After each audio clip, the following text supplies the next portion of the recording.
Ahojte. Deti čoraz viac nechcú rozprávať. Pýtajú sa ma na to už veľa ľudí, aj v našom centre na Kopánkovej 47 v Trnave. Alebo aj keď idem po ceste na autobus, rozdávam letáky, na ihrisku, proste všade. Keďže je ťažké odpovedať na túto otázku a neexistuje asi ani jedna správna úplne odpoveď, ale môžem k tomu povedať asi toľko, že asi z viacerých dôvodov. Ja som ešte ročník 81, takže som vyrastala v 90 rokoch, vtedy som mala zhruba 10 rokov. To boli také pekné časy.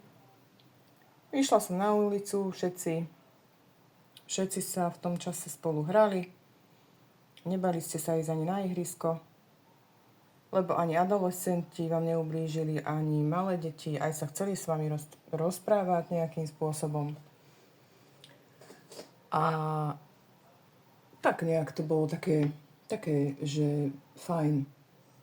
Dnes prídeš na ihrisko a deti často ani nechcú s inými sa len tak baviť.